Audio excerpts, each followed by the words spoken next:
Isa pong napakalaking balita ang umalingaw-ngaw dito sa mundo ng crypto matapos pong matukoy ang pinagmulan ng isang higanteng XRP wallet na naglalaman ng higit 2 billion XRP na may halagang 4.5 billion dollars. Ayon po sa mga ulat, konektado ito sa isa sa pinakamalalaking crypto exchanges sa South Korea. At yan po ay ang Bitstamp. Ang pagkakatuklas na ito ay nagdulot ng malaking usapan sa mga traders at analyst na agad nagtanong, ano nga ba ang ibig sabihin nito para kay XRP? Kaya yan po ang siyang ating pag-uusapan sa video na ito, pero bago po tayo magpatuloy ay pakibasa na lamang po muna ang disclaimer dito po sa ibaba ng ating screen. Yan, ano po ba ang natuklasan tungkol sa wallet na ito? Sabi po rito ay major discovery within the XRP ecosystem has drawn new attention to Bitstamp, one of South Korea's largest cryptocurrency exchanges. Crypto pundit Saif shared findings showing a newly created XRP wallet holding approximately 2 billion XRP valued at $4.5 billion. Ayan, ayon daw po sa crypto analyst na si Saif, isang bagong na-create or bagong likhang XRP wallet ang natuklasan na naglalaman ng halos 2 billion XRP o katumbas po yan ng 4.5 billion dollars. Dahil sa laki ng halagang ito, agad itong umakyat sa listahan ng pinakamalalaking XRP wallets sa buong mundo. Mula po sa unang tingin, tila may malaking koneksyon ito sa kay Bitstamp, isang kilalang exchange sa South Korea na matagal ng bahagi ng XRP trading ecosystem. Ang market impact po nito ay ang ganitong discovery ay agad na nagdudulot ng speculation sa market dahil madalas ang malalaking wallet ay indikasyon ng institutional movement o preparation para sa malaking financial event.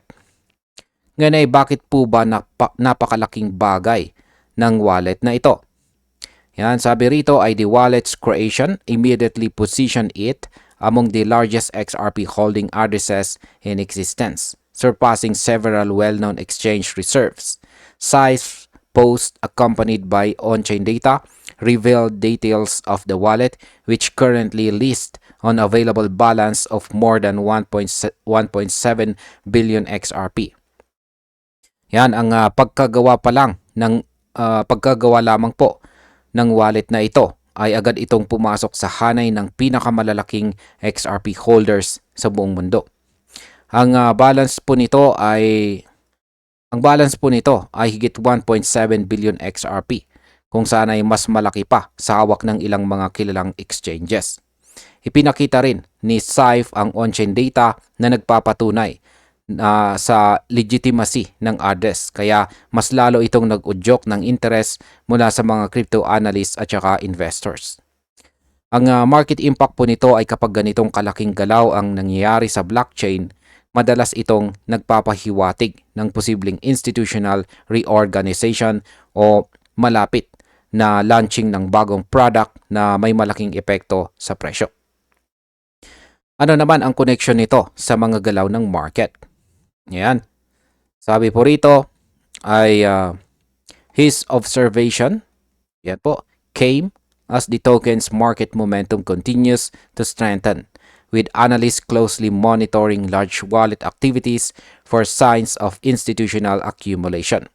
The timing of this movement, paired with its size, added weight to speculation that it may be connected to preparations for upcoming spot XRP ETF launches rather than ordinary exchange activity. Paliwanag po natin yan. Nang lumabas daw po ang balitang ito, kapansin-pansin na lumalakas na rin ang momentum na XRP sa market. Marami pong analyst ang nagsimulang magbantay sa galaw ng mga malalaking wallet dahil madalas itong sinyales ng institutional accumulation. Dahil sabay po ang timing at laki ng halaga, lumakas ang hinala na maaring konektado ito sa mga preparasyon para sa paparating na spot XRP ETF launches at hindi lang simpleng internal transfer. Sa market impact, kapag nakumpirma po ang koneksyon nito sa ETF preparations, malaki ang posibilidad ng bullish rally dahil ETF-related movements ay karaniwang nagpapataas ng demand at saka investor confidence. Ano naman ang sinasabi ng mga community members tungkol dito? Yan, ang sabi po rito ay following Saif's post, a community member provided context, clarifying that the transfer originated from Bitamb-controlled wallet. The comment stated that it was a transfer from Bitamb 7 to Bitamb 12, implying that the massive shift did not represent a new external buyer but rather an internal reorganization of funds. Ayan. Matapos daw po ang post dito ni Saif, may isang XRP community member ang nagbigay ng karagdagang impormasyon. Ayon dito, ang transfer ay galing pala sa isa pang wallet na kontrolado din ng Bitamb. Ibig sabihin, mula po sa wallet na tinatawag na Bitamb 7 ay nilipat lang ang laman nito papunta sa Bitamb 12. Kung ganon, hindi pala ito bagong buyer, kundi isang internal reorganization ng pondo sa loob ng exchange lamang. Ang market impact po dito ay bagaman internal lamang po ang galaw, nagpapakita ito ng paghahanda ng exchange para sa mas malaking operasyon, lalo na kung may inaasahang pagpasok ng institutional money sa hinaharap. Ngayon ay posible bang may connection pa rin ito sa mga ETF inflows? Sabi po rito ay however, the same comment also suggests that the transfer could be related to preparations for large institutional inflows tied to exchange-traded funds. According to the reply, the transfer might be linked to advanced purchases of assets in preparation for ETF-related inflows, suggesting that exchanges could be positioning themselves to hold equivalent amounts of liquidity. Yan. Bagaman sinabi na internal transfer ito, may iba namang naniniwala na posibleng bahagi pa rin ito ng preparasyon para sa malaking institutional inflows na konektado po sa mga ETF. Ipinapalagay ng ilan na bumibili na ng XRP ang mga exchange bilang advance holding para magkaroon ng sapat na liquidity sakaling aprubahan po ang spot ETF products. Sa ganito pong paraan, handa na agad sila sa mga posibleng massive purchases.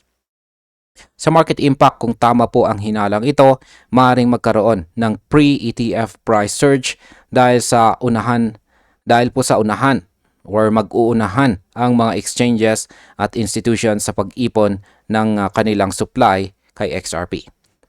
Ano naman po ang mangyayari kung sabay-sabay na mag-launch ang mga ETF?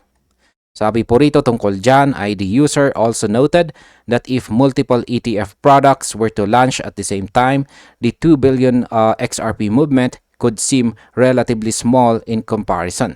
This view supports the idea that exchanges are organizing their reserves ahead of major financial product releases. Yan, meron daw pong isa pang punto ang community. Kung sabay-sabay daw pong ilulunsad or ila-launch ang maraming ETF products, ang paglipat ng 2 billion XRP ay magiging maliit lamang kumpara po sa kabuuang demand. Kaya posible na ngayon pa lang ay inaayos na ng mga exchanges ang kanilang mga reserves para hindi po maubusan ng liquidity kapag nagbukas na ang ETF markets. Sa market impact, ang ganito pong scenario ay pwedeng magdulot ng matinding demand pressure kay XRP na maaari pong magpataas ng presyo ng mabilis kapag nagkataon. Gaano naman po kalaki ang inaasahang inflow sa mga spot XRP ETF? Sabi rito, Canary Capital CEO Steve McClurg recently predicted that spot XRP ETF could see inflows of $5 billion in the first month, and others have set targets as high as $10 billion for these highly anticipated products. Ayon daw po kay Ginong Steve McClurg ng Canary Capital, maaaring umabot sa $5 billion ang inflows ng mga spot XRP ETF sa unang buwan pa lamang. May ilan pang analyst na nagsasabing maaaring umabot ito hanggang $10 billion depende po sa global demand. Kung mangyari po ito, tiyak na magkakaroon ng napakalaking epekto sa presyo at market capitalization ng XRP. Sa market impact, sa ganito pong antas ng inflows, makikita po natin ang pagtaas ng presyo at paglipat ng focus ng mga investors mula sa ibang altcoins papunta kay XRP bilang bagong institutional favorite. At bilang panghuling katanungan ay ano naman ang ibig sabihin nito para sa hinaharap ni XRP? Sabi rito ay while the transaction may have originated internally, its timing, scale, and association with ETF-related forecast continue to reinforce XRP's image as a major player in upcoming institutional adoption cycles. Whether linked directly to ETF preparations or not, such large-scale transfers highlight growing confidence in XRP's long-term utility and market relevance. Kahit sabihin daw na internal transfer lamang ito, hindi po maikakaila na napakahalaga ng timing at laki ng galaw. Pinapatunayan po nito na si XRP ay isa sa mga pangunahing asset na tinitingnan ngayon para sa institutional adoption. Ang ganitong laki ng transaction ay nagpapakita ng tiwala sa pangmatagalang halaga ng XRP at sa kanyang papel sa global financial system.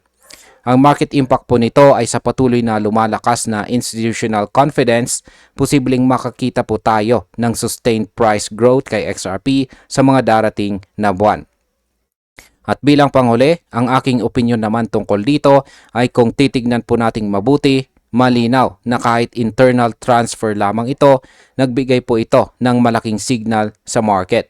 Ipinapakita po nito na ang mga malalaking exchanges tulad po ng Bithumb ay hindi po basta-basta kumikilos ng walang dahilan. Posibleng ito po ay preparasyon sa paparating na ETF wave o indikasyon ng malawakang liquidity management. Para po sa atin bilang mga traders at investors, ito po ay magandang sinyalis na patuloy ang kumpiyansa ng mga malalaking institution kay XRP. Kung tama po ang prediction ng mga analyst tungkol sa ETF inflows, posibleng ito na ang simula ng panibagong bull cycle para kay XRP. At ayan, hanggang dito na lamang po tayo sa video na ito mga ka-crypto. Maraming salamat sa panonood.